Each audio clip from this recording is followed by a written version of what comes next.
નમો અરિયંતાણમ નમો સિદ્ધાણમ નમો આયર્યાણમ નમો વજ્જાયાણમ નમો લોયે સૌસાહણમ.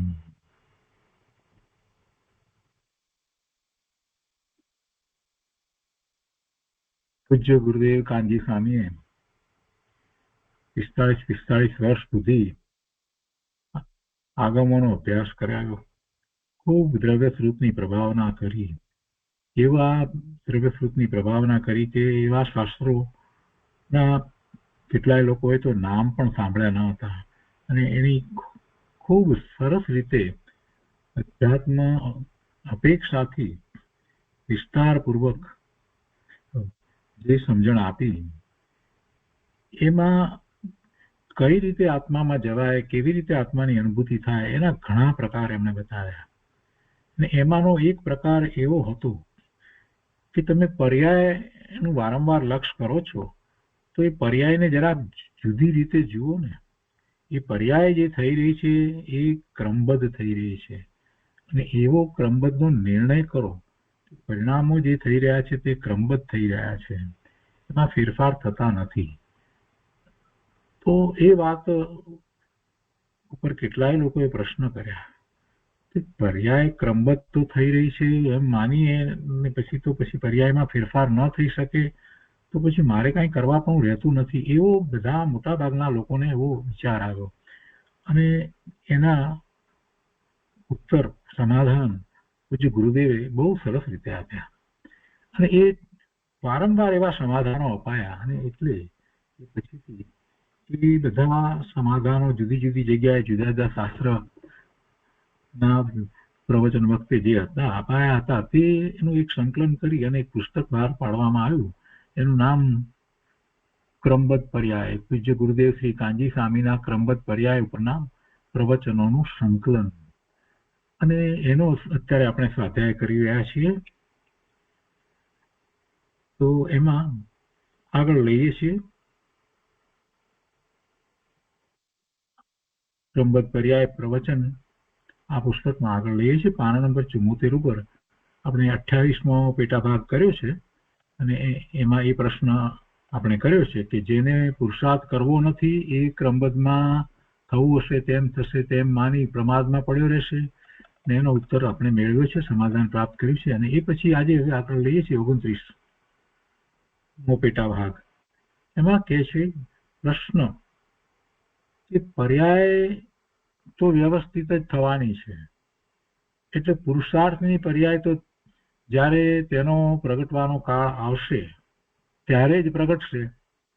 એટલે હવે કરવાનું શું રહે છે? જો ક્રમબદ્ધ પર્યાયનો હજી નિર્ણય નથી થયો, અને પછી પ્રશ્ન કરે છે કે ક્રમબદ્ધ પર્યાયની વાત કરી તો પછી ક્રમબદ્ધ પર્યાયમાં પર્યાય તો વ્યવસ્થિત જ થવાની છે, એટલે પછી પુરુષાર્થની પર્યાય તો જ્યારે તેનો પ્રગટવાનો કાળ આવશે ત્યારે જ પ્રગટશે પુરુષાર્થની પર્યાય પણ. એમ એટલે હવે કરવાનું શું રહે છે? કરવાનું તો કાંઈ અત્યારે તો કાંઈ રહેતું નથી. એના તો એ કરી શું શકે છે એ જરાક વિચાર કરે તો ખબર પડે ને. ભાઈ તે પ્રશ્ન તો કર્યો, પણ જરા મને એમ તો સમજણ પાડ કે તું શું કરી શકે છે? તું શું કરી શકે છે? પેલા તો તું એમ તો કહે કે તું એટલે કોણ? તું એટલે શરીર સહિત વર્તમાન પર્યાય જે છે એ તું છે કે શુદ્ધ આત્મા છે? તું કોણ છો? પેલા તો એ તો નિર્ણય કર. અને જો તું એમ કે હા હું આત્મા, તો તું આત્મા છે તો પછી આત્મા તો ક્યાં એક તણખલાના 2 ટુકડા કરી શકે? તણખલાને સ્પર્શી શકતો નથી, કાંઈ કરી તો શકતો જ નથી. તો પછી હવે શું કરવાનું રહે એવો પ્રશ્ન તને કેમ થયો? આત્મા કાંઈ કરી તો શકતો નથી, શું કરે છે? તો પછી આત્મા અનંત કાળથી કરે છે શું? એ શુભાશુભ ભાવે થાય છે, શુભાશુભ ભાવે થાય છે અને મિથ્યા માન્યતાઓને પોષી રહ્યો છે, અનંત કાળથી એવું કરી રહ્યો છે. એ જ્ઞાન સિવાય બીજું કાંઈ કરતો નથી. એના જે ભાવ જે થઈ રહ્યા છે એ ભાવ જે છે એનું એ જ્ઞાન કરે છે. પોતાના જે ભાવ થાય છે ક્રોધના, માનના, માયાના, લોભના, એ બધાનું પણ એ જ્ઞાન જ કરે છે. ભય, શોક, આ તે બધું જે છે એ બધા જે એના ભાવ જે થઈ રહ્યા છે એનું પણ એ જ્ઞાન તો કરે જ છે. એટલે કરે છે ક્યાં બીજું કાંઈ કરી તો શકતો નથી, પરનું તો કાંઈ કરી શકતો નથી. એટલે હવે કાંઈ કરવાનું રહ્યું નહીં એવું તો બની શકતું જ નથી. કેમ કે જ્ઞાનની ક્રિયા તો ચાલ્યા જ કરવાની છે. જે તરફ ઉપયોગ છે એના સંબંધીનું જ્ઞાન તો થયા જ કરશે. સ્વ તરફ ઉપયોગ નથી ને ઉપયોગ પર તરફ છે તો પર સંબંધીનું જ્ઞાન તો થયા જ કરશે. અને એ જ્ઞાન થયા કરે અને એની સાથે એ જોડાઈ અને એ શુભાશુભ ભાવે તો થયા જ કરશે. એ કાંઈ રોકી શકે છે કે હવે કાંઈ કરવાનું નથી તો હવે હું બેસી જઉં શાંતિથી? તું બેસીને તો બતાવ પ્રભુ, તું બેસીને તો બતાવ શાંતિથી. કાંઈ પણ કર્યા વગર તું બેસીને બતાવ ને. એવું બેસી શકાતું જ નથી. શાંતિથી કેવી રીતે બેસાય? કેમ કે ઉપયોગ જે તરફ વળ્યો છે એનું જ્ઞાન થાય છે અને એની સાથે જોડાઈ અને પછી એ પોતાને જે સ્મૃતિમાં ભાવ મનમાં પડ્યું છે એ વાત ત્યાં આવે છે. એટલે અનેક પ્રકારના વિકલ્પોમાં ચાલ્યો જાય છે અને એ સાથે રહેલા ભાવ ક્યારેક શુભ હોય છે, ક્યારેક અશુભ હોય છે. હવે કાંઈ કરવું નથી એમ કરીને બેસીને બતાવે કે હા હવે હું કાંઈ નથી કરતો, એક સેકન્ડ તો એવી જાય તારી કે કાંઈ ન કરે એવી થતું જ નથી. વિકલ્પ આવ્યા વિના રહેતો જ નથી. આખી વાતને સમજવાની જરૂર છે. પોતે જાતે સમજે તો એને ખ્યાલ આવે કે હું આ પ્રશ્ન કરું છું એ પ્રશ્ન જ નકામો છે. કાંઈ કરવાનું રહ્યું નથી એમ જયારે હું કહું તો હું કાંઈ કર્યા વગર રહું છું, હું તો બહારમાં જ રહેવાનો છું, તો આવો પ્રશ્ન શુક્રા મારે પૂછવો જ જોઈએ.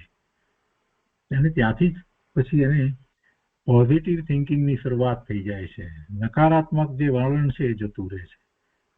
અહીંયા તો ગુરુદેવે બહુ સરસ રીતે જવાબ આપ્યો છે, બહુ સરસ સમાધાન આપ્યું છે, આધ્યાત્મિક સમાધાન આપ્યું છે. જેને સમ્યક્ત્વનો પુરુષાર્થ થયો છે એને માટે પણ ઉપયોગી, જે સાધક છે અને જે અનુભૂતિ નથી થઈ એને પણ ઉપયોગી, અને બીજી રીતે બધાને ઉપયોગી જે કાંઈ પણ સમજવા માંગે છે ને એવું સમાધાન આપ્યું છે. ગુરુદેવ કહે છે કે ભાઈ વ્યવસ્થિત પર્યાય છે એમ જાણ્યું ક્યાંથી? તેમ કહ્યું ને કે પર્યાય તો વ્યવસ્થિત જ થવાની છે. એટલે પુરુષાર્થની વાત, પર્યાય તો જ્યારે તેનો પ્રગટવાનો કાળ આવશે ત્યારે જ પ્રગટશે.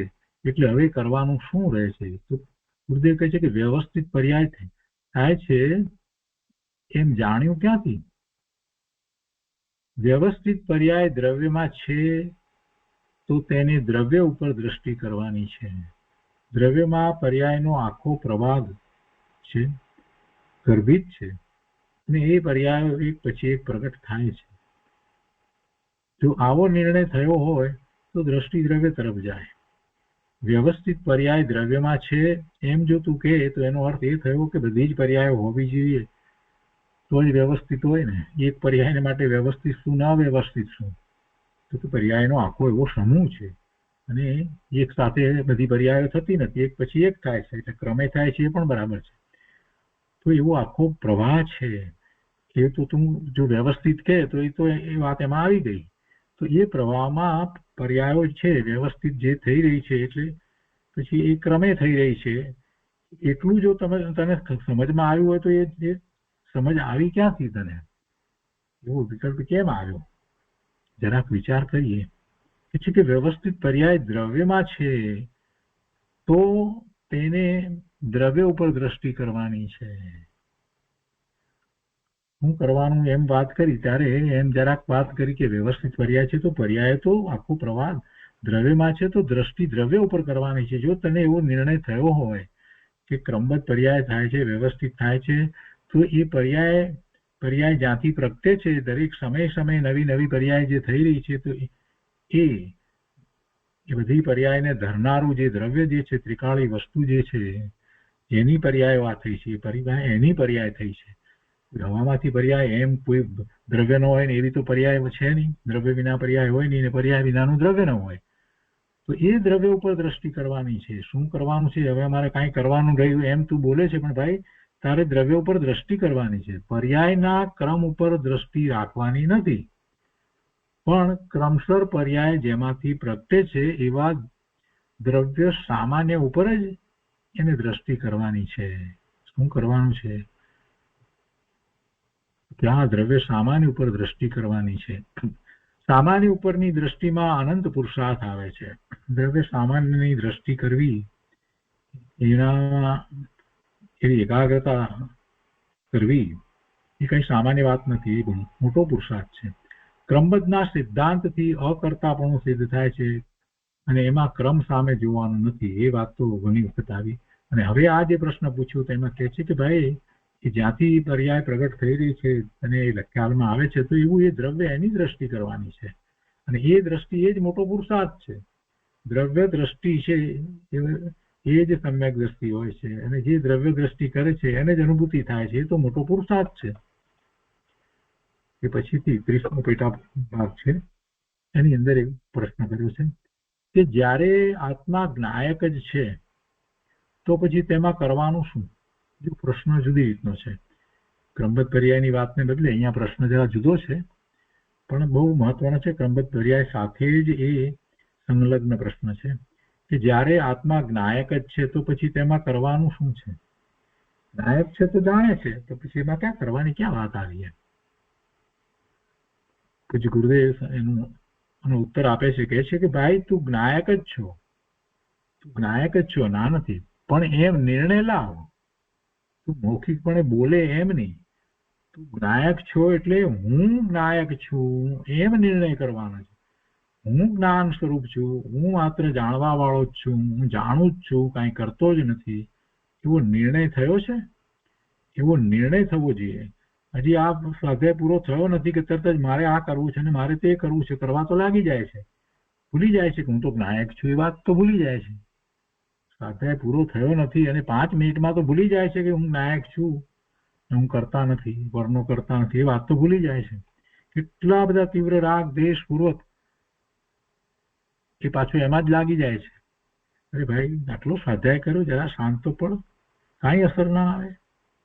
ગુરુદેવ કહે છે કે ભાઈ તું જ્ઞાયક જ છો એમ નિર્ણય લાવ. તે નિર્ણય હજી એવો લાવ્યો જ નથી. જ્ઞાયક જ છો પણ એ જ્ઞાયકનો નિર્ણય કરવાનો છે. કેવો જ્ઞાયક? શું જાણવા વાળો છે? કોને જાણે? ક્યારે જાણે? કેવી રીતે જાણે? શેના દ્વારા જાણે? આ બધાનો જાતે વિચાર કરે તો એને ખ્યાલ આવે. શા માટે જાણે છે? તો જ્ઞાન સ્વભાવ છે માટે જાણે છે. તો જ્ઞાન સ્વભાવ છે એટલે શું? તો કે જ્ઞાન ગુણ છે અને ગુણ છે તો પરિણમન તો હોય જ, એનું ભવન હોય. તો એ ભવન જે થઈ રહ્યું છે એટલે એ જ્ઞાન ગુણ પરિણમી રહ્યો છે. તો જ્ઞાનનું પરિણમન થાય એટલે એને જ્ઞેયો અંદર જણાયા વિના રહે જ નહીં. એમ એનું જ્ઞાયક પણ છે. પણ કયા જ્ઞેયોને જાણીશ? હું કયા જ્ઞેયોને જાણવાનો છું? તો કે જે તરફ લક્ષ કરું છું એને જ જાણું છું. ઉપયોગ જે તરફ હશે એને જાણવાનું છું. જો ઉપયોગ સ્વ તરફ થાય તો સ્વને જાણીશ. તરત જ જવાબ એમાંથી આપણને પોતાને પ્રાપ્ત થઈ જાય છે. એટલે એવા જ્ઞાયક સ્વભાવનો નિર્ણય કરે છે અને એમાં જરાક ચિંતન કરે તો સ્વરૂપ તરફ દ્રષ્ટિ જાય જ છે. આ દ્રવ્ય દ્રષ્ટિ કરવાની જે વાત કરી ને અગાઉના પેટામાં, તો એ આ રીતે થાય છે. ગુરુદેવ કહે છે કે પુરુષાર્થ કરવું પણ એ પુરુષાર્થ તો દ્રવ્યમાં ભર્યો છે. તો એ દ્રવ્ય ઉપર લક્ષ જાય ત્યાં પુરુષાર્થ પ્રગટે છે અને એને કરું કરીને કંઈક નવીન કાર્ય કરવું છે, બહારમાં કંઈક કરવું છે, એમાં એની દ્રષ્ટિ છે. પણ જ્યારે દ્રવ્ય ઉપર લક્ષ જાય છે ત્યારે બધું જેમ છે તેમ જાણે છે અને પરનું તો કાંઈ પલટાવવું નથી. પરમાં કોઈ ફેરફાર કરવાનો છે નહીં અને સ્વનું પણ કાંઈ પલટાવવું નથી. સ્વમાં બધું પડ્યું છે તે કહ્યું એ જ પ્રમાણે તે જ્ઞાન સ્વભાવી છે. તો પછી સ્વમાં એ કાંઈ કરવાનું નથી. પણ દ્રષ્ટિ સ્વ તરફ કરે ત્યારે આ બધું ખ્યાલમાં આવે છે. સ્વનો નિર્ણય કરતા દિશા જ પલટી જાય છે અને પછી દ્રષ્ટિ સ્વ તરફ જ રહે છે. એટલે એની અનુભૂતિ થયા જ કરે છે. બહુ સરસ વાત છે. પુરુષાર્થની આખી વાત હતી. 31મા પેટા ભાગમાં કહે છે, પ્રશ્ન કર્યો છે ફરી કે પર્યાય તો ક્રમબદ્ધ થાય છે અને તો પછી પુરુષાર્થ કરવાનું કેમ કહો છો? તો પછી આપ અમને પુરુષાર્થ કરવાનું કેમ વારંવાર કહો છો? ક્રમબદ્ધ પર્યાય તો થાય જ છે, તો પુરુષાર્થનો ઉપદેશ આટલા બધા વર્ષોથી આપ કેમ આપો છો? અહીંયા જે પ્રશ્ન છે એ થોડોક તેને કંઈક સમજવું છે એનો પ્રશ્ન છે. માત્ર વિરોધ કરવાનો પ્રશ્ન નથી. બધે ઉત્તર આપે છે કે ભાઈ ક્રમબદ્ધ પર્યાયના નિર્ણય વાળાને પણ ક્રમબદ્ધ પર્યાયનો નિર્ણય ભાઈ તમને છે, દાખલા તરીકે માની લઈએ કે પર્યાય તો ક્રમબદ્ધ થાય છે એવું તમે નિર્ણય કર્યો છે, તો પણ ક્રમબદ્ધ પર્યાયના નિર્ણય વાળાને પણ પુરુષાર્થ તો ભેગો જ છે, એમાં પુરુષાર્થ સાથે હોય જ. 5 સમવાય પૂર્વક તો કોઈ પણ જ્ઞાન વગેરે થાય છે, સમ્યક દર્શન થાય છે, તો પણ એ વખતે પુરુષાર્થ છે, સ્વભાવ છે, એની કાળ લબ્ધિ પાકી છે એટલે એની જન્મક્ષણ છે, એ પ્રમાણે એવા ઉચિત નિમિત્ત છે. એટલે 5 સમવાય તો હોય છે, તો એમાં પુરુષાર્થ તો છે જ ને. એમને પરિણામ ક્યાં થાય છે? પરિણામ થાય છે તો પુરુષાર્થ પૂર્વક જ થાય છે. ક્રમબદ્ધ પર્યાયના નિર્ણય વાળાને પણ પુરુષાર્થ તો ભેગો જ છે. ક્રમબદ્ધ પર્યાયના નિર્ણયને અને પ્રયત્નને કાંઈ વિરોધ નથી. ક્રમબદ્ધ પર્યાયનો નિર્ણય અને પુરુષાર્થ એને કાંઈ વિરોધ નથી. પુરુષાર્થ પૂર્વક જ છે બધું. પરિણામ જે થશે પુરુષાર્થ પૂર્વક જ થવાના છે. અર્થાત ક્રમબદ્ધ પર્યાય માની માટે હવે પુરુષાર્થ ન રહ્યો એમ તો નથી, એને કાંઈ વિરોધ નથી. પર્યાય ક્રમબદ્ધ થાય છે એ વાત તો એમ જ છે, પણ તે ક્રમબદ્ધ પર્યાય શું પુરુષાર્થ વગર થાય છે? પુરુષાર્થ વિના તો થતી નથી. આ ક્રમબદ્ધ પર્યાયનો સાચો નિર્ણય પણ જ્ઞાન સ્વભાવ સન્મુખના પુરુષાર્થ વડે જ થાય છે. તેમાં પુરુષાર્થ શું છે સાથે? તો કે છે કે જ્ઞાન સ્વભાવની સન્મુખતા એવો પુરુષાર્થ હોય છે. જ્ઞાન સ્વભાવની સન્મુખતાનો પુરુષાર્થ વડે થાય છે, અને મોક્ષનો માર્ગ પણ એ જ પ્રયત્નપૂર્વક સાધ્ય છે. જ્ઞાન સ્વભાવ સન્મુખતા કરતા મોક્ષ માર્ગના પરિણામ થાય છે.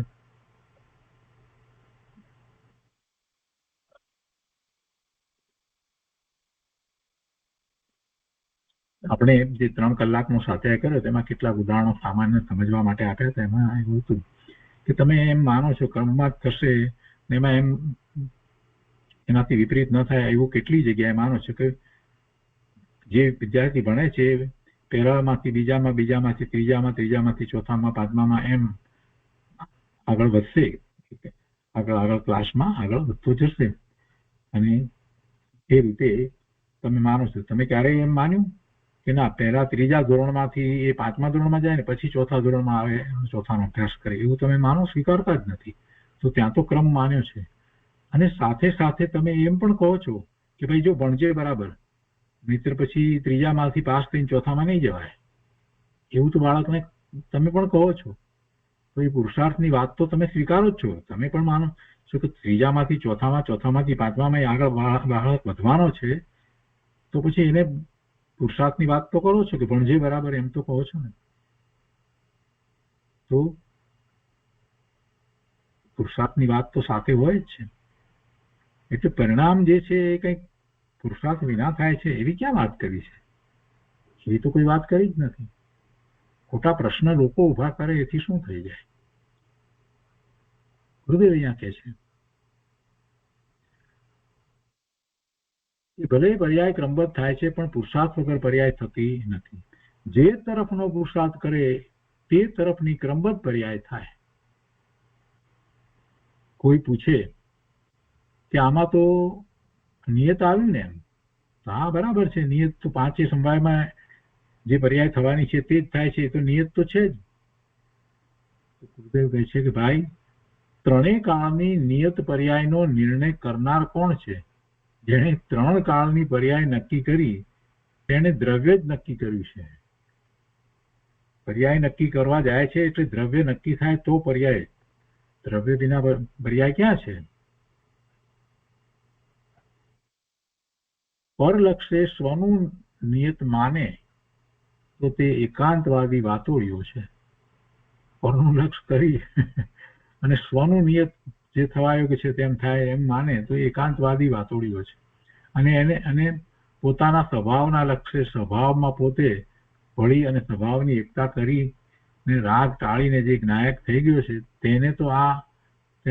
તેને તો પોતાના સ્વભાવના પુરુષાર્થમાં નિયત સમજાઈ જાય છે. પણ આ પેલો માત્ર વાતો કરે છે ને, એકાંતવાદી વાતોડીઓ, એને કાંઈ પણ પલ્લે પડતું નથી, ખાલી વાત જ કરે છે. સ્વભાવનો પુરુષાર્થ છે ત્યાં નિયમથી મોક્ષ છે. સ્વભાવનો પુરુષાર્થ છે ત્યાં નિયમથી મોક્ષ છે. એટલે પુરુષાર્થમાં જ નિયત આવી જાય છે. નિયત આવ્યું તેમાં કોઈ વાંધો પડે એવી વાત નથી. એ 5 સમવાયમાંનો એક સમવાય છે. નિયત જે પર્યાય થવાયું છે તે જ થાય છે. અને જ્યાં પુરુષાર્થ નથી ત્યાં મોક્ષ પર્યાયનું નિયત પણ નથી. સારી વાત છે. જ્યાં પુરુષાર્થ નથી ત્યાં મોક્ષ પર્યાયનું નિયત પણ નથી. તો એ 35મો પેટા ભાગ થયો. હવે 33મો પેટા ભાગ લઈએ. પૂજ્ય ગુરુદેવ કહે છે કે ઘણાને એમ પ્રશ્ન ઉઠે છે કે દ્રવ્યની પર્યાયો તો ક્રમબદ્ધ જ થાય છે, એમ આપ કહો છો, તો તેમાં પુરુષાર્થ ક્યાં આવ્યો? તેનું સમાધાન. આ તો પ્રશ્ન બરાબર ઘણી વાર આવ્યો છે, છતાં પણ અહીંયા લીધો છે આ રીતે, એટલે આપણે એ રીતે કહીએ છીએ કે જો ભાઈ દ્રવ્યની ક્રમબદ્ધ પર્યાયો થાય છે એમ જેણે નક્કી કર્યું, તેણે એમ પણ નક્કી કર્યું જ છે કે તે પર્યાયો દ્રવ્યમાંથી આવે છે, બહારથી નથી આવતી. જો તું એમ નક્કી કરી શક્યો હોય કે ક્રમબદ્ધ પર્યાય થાય છે, તો પર્યાય જે છે તે ક્રમબદ્ધ એક પછી એક થાય છે, તો ક્યાંથી થાય છે? તો એ કોની છે? દ્રવ્યની છે, દ્રવ્યમાંથી આવે છે, બહારથી નથી આવતી. એટલે એમ નક્કી કરનારની દ્રષ્ટિ બહારમાં નથી રહેતી, પણ અંતરમાં પોતાના દ્રવ્ય ઉપર તેની દ્રષ્ટિ જાય છે. અને દ્રવ્યમાં તો સંકોચ વગરનો વિકાસ થવાનો સ્વભાવ છે. પૂર્ણ દશા થવાનો દ્રવ્યનો તો સ્વભાવ છે, પૂર્ણ દશા પ્રગટ થવાનો આત્મદ્રવ્યનો તો એવો સ્વભાવ છે. તેથી તે દ્રવ્યની દ્રષ્ટિના જોરે પર્યાયમાં ક્રમબદ્ધ વિકાસ થતો જાય છે. ક્રમબદ્ધ એના પરિણામો નિર્મળ નિર્મળ અધિક નિર્મળ થતા જાય છે. આ રીતે ક્રમબદ્ધ પર્યાયના નિર્ણયમાં દ્રવ્ય દ્રષ્ટિ અને મોક્ષ માર્ગનો અપૂર્વ પુરુષાર્થ આવી જાય છે. અકર્તા ભાવ પણ આવે છે, ઘણું આવે છે. ક્રમબદ્ધના પુરુષાર્થમાં ઘણી વાત આવે છે. એ પછી 34મા પેટા ભાગમાં કહે છે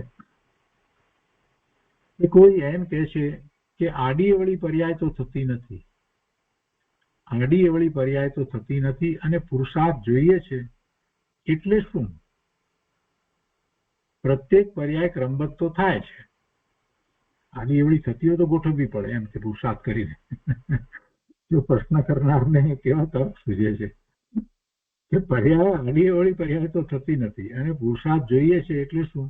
એટલે કે પ્રત્યેક પર્યાય ક્રમબદ્ધ તો થાય છે, તો પછી પર્યાયને આડી અવળી થતી હતી એટલે એને સરખી ગોઠવવાની છે, એવા પુરુષાર્થની વાત પ્રભુ તું ક્યાંથી લઈ આવ્યો? આવો તર્ક તને ક્યાંથી આવ્યો? પૂજ્ય ગુરુદેવે સમાધાન આપ્યું છે કે ભાઈ, ક્રમબદ્ધમાં અકર્તાનો પુરુષાર્થ છે અને અકર્તાનો પુરુષાર્થ એ નાસ્તિથી છે. પોતે પરનો કરતા નથી એ વાત જે છે એ તો નાસ્તિથી વચન થયું. તો અસ્થિપૂર્વક શું છે?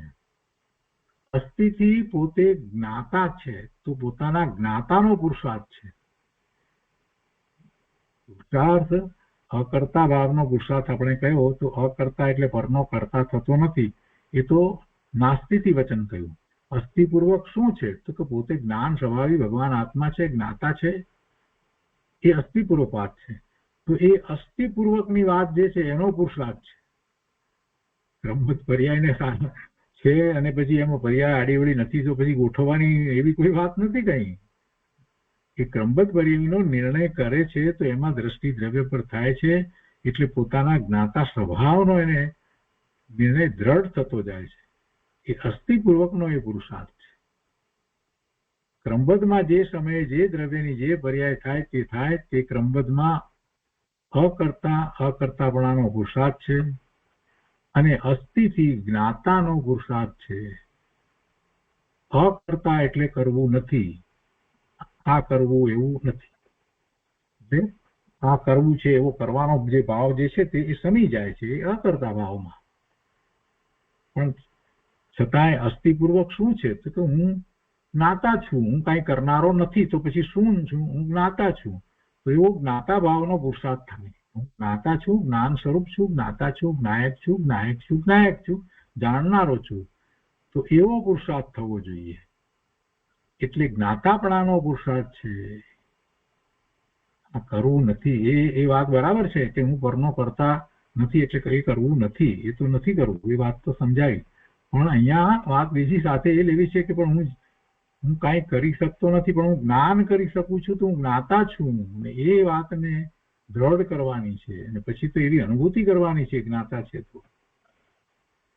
ગુરુદેવ કહે છે કે કેવળ જ્ઞાન સુધી પુરુષાર્થ જ જોઈએ છે. જાણનાર જાણનાર જાણનાર જાગ્યો એ જાણનાર પણ જ પુરુષાર્થ કરે છે. જાણનાર જાગ્યો એ જાણનાર પણ જ પુરુષાર્થ કરે છે. ચાહે તો ઉદય હોય એને જાણે, નિદ્રા થાય એને જાણે, બંધ થાય એને જાણે, મોક્ષ થાય એને જાણે. એનું જાણવાનું તો સતત ચાલુ જ રહે છે. એની જ્ઞાન ક્રિયા ક્યારેય બંધ થતી નથી. એ સ્વને જાણ્યા જ કરે છે, સ્વને જાણ્યા કરે છે. એ તો જ્ઞાતાનો પુરુષાર્થ જ ત્યાં વર્તે છે, થયા કરે છે. તો એ જે પુરુષાર્થ અત્યારે કેવળ જ્ઞાન નથી થયું અને સમ્યક્ત્વ પણ નથી થયું, તો એવું કેમ નથી થતું એનો વિચાર કરી અને ક્યાં ભૂલ છે, શું ફેરવવાનું છે એ સમજવું જોઈએ. તો ફેરવવાનું બીજું કાંઈ નથી, ઉપયોગને ફેરવવાનો છે. ભૂલ બીજી કાંઈ નથી, પણ પરનો કરતા છે એ વાતને હવે છોડી દેવાની છે. પરના કાર્યો પોતે કરતો નથી અને સ્વ તરફ વળવાનું છે. એ પછીથી 35મો પેટાભાગ છે. એમાં કહે છે કે ક્રમબદ્ધ પર્યાયનો નિર્ણય કે સર્વજ્ઞનો નિર્ણય પણ આવા શુદ્ધ દ્રવ્યના નિર્ણયથી જ થાય છે. જોકે પર્યાય તો પહેલા પણ ક્રમબદ્ધ જ થતી હતી, પણ અજ્ઞાન દશામાં તેનો નિર્ણય ન હતો. પહેલા પર્યાય ક્રમબદ્ધ થતી હતી કે ન હતી? મહાવીર સ્વામી ભગવાનના વખતમાં પર્યાય બધાને ક્રમબદ્ધ થતી હતી કે નહોતી થતી? શાંતિનાથ ભગવાનના વખતમાં, એની પહેલા શ્રેયાંસનાથ ભગવાનના વખતમાં, ચંદ્રપ્રભુ ભગવાનના વખતમાં, ઋષભદેવ ભગવાનના વખતમાં, અરે એની પહેલાની જે 24 થઈ એના એ વખતની અંદર એ બધા 24 ભગવાન થયા એમ અનંત 24 થઈ. પણ ક્યારેય એવું ન હતું કે પર્યાયો ક્રમબદ્ધ ન થતી હોય ને આડી ઉડી થતી હોય, એવું ક્યારેય હતું જ નહીં.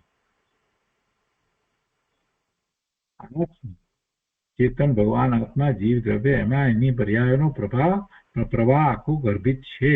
એક પછી એક એ પ્રગટ થાય છે. જેવો પુરુષાર્થ છે એ જ પ્રમાણે એ પર્યાય પ્રગટ થાય છે. એટલે ક્રમબદ્ધ બતાવવું છે, પણ એ સાથે પુરુષાર્થ તો એમાં રહેલો છે. એ વાતને સમજવાની છે. પર્યાયની મુખ્યતાથી વાત કરીએ છીએ તો કઈ બીજા 4 સમવાય નથી, એ બી વાત નથી.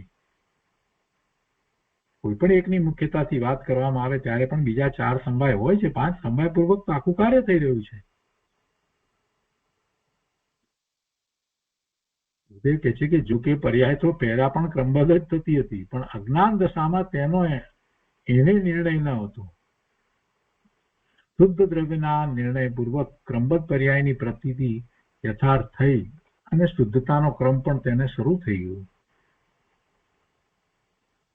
શુદ્ધ દ્રવ્યના નિર્ણયપૂર્વક ક્રમબદ્ધ પર્યાયની પ્રતીતિ યથાર્થ થઈ અને શુદ્ધતાનો ક્રમ પણ તેને શરૂ થઈ ગયો.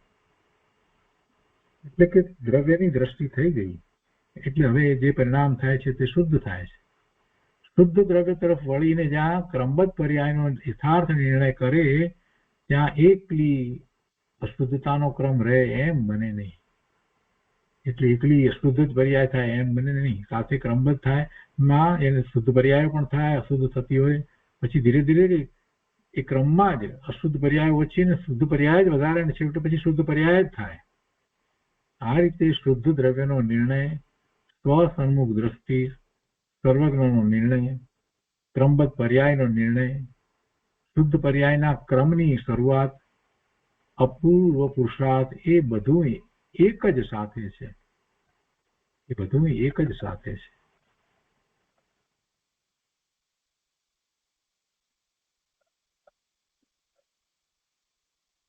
તો આજે આપણે અહીંયા 35 બોલ 35માં પેટા વિભાગ સુધી રાખીએ છીએ સાથે, પછી આગળ 36માં આવતા અધ્યાયમાં જઈશું.